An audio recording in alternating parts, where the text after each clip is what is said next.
Pendant qu'elle s'occupait de nous, Dieu aussi envoyait les anges pour nettoyer le champ de cette maman. Série de témoignages avec maman Assetou, partie 5. On est resté comme ça, on a fait 8 ans. Et puis un jour, il y a une maman qui a quitté V2. Ils ont affecté son mari au V1. Et quand la maman est arrivée, bizarrement, c'est comme si Dieu a fermé la bouche de nos parents. Ils ne l'ont pas interdit de nous dire bonjour. Donc la seule maman là, on va avec elle dans son champ de manioc. Arrivé au champ, les bidons de 4 litres là, c'était notre tam-tam. Quand on arrive, elle dépose là d'abord et puis on commence à chanter. On va faire réunion dans le champ là. On va parler en langue. Le Seigneur descend. Tout le monde est parti de cet esprit. On sent l'onction dans le champ. Chaque jour c'était comme ça. Elle ne travaille pas, mais quand vous voyez son champ, elle avait le champ le plus propre dans tout son environnement.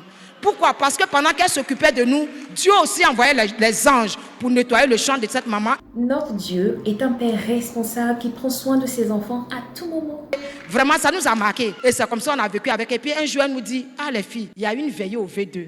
Il dit, maman, on va partir avec toi. Elle dit, si vous voulez partir là, votre papa, il dit, c'est pas grave. On a grandi maintenant. En ce moment, on devait avoir 18 ans. J'ai dit, on va partir avec toi. Elle dit, d'accord. Parce qu'ils ont tellement traumatisé les chrétiens d'Angredou que quand on a grandi, mais on veut les approcher, ils ne veulent pas. Quand tu veux causer, il dit, il ne faut pas faire, ils vont nous chasser. Donc, on se sentait seuls. Mais quand la maman est venue, bon, on était attachés à elle. Et c'est comme ça, on les a suivis, on est allé au V2 pour aller faire la veille. Cherchez premièrement le royaume des cieux et sa justice. Et toutes ces choses vous seront données par-dessus tout.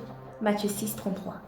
Quand on a fini de faire la veille, papa s'est rendu compte que ses jumelles ne sont pas là. Et quand ils ont mené enquête, on leur a dit que les chrétiens d'Angredou sont allés au V2 pour une veillée. Il dit, je vous ai dit. Depuis là, il dit, les filles là, affaire de Jésus, c'est pas fini dans leur cœur. Et puis, c'est comme ça, quand il a vu les premiers chrétiens passer, il est venu se mettre à la porte. Quand il nous a vus là, il n'a pas parlé, mais quand il a fait comme ça, on a compris le message. Nous sommes retournés, aller rester dans la brousse. On est resté dans le champ de manioc. On a fait 2 mois dans le champ de manioc. On ne peut pas aller chez les chrétiens parce qu'ils ont peur de nous garder. Donc, on a trop faim, c'est manioc frais.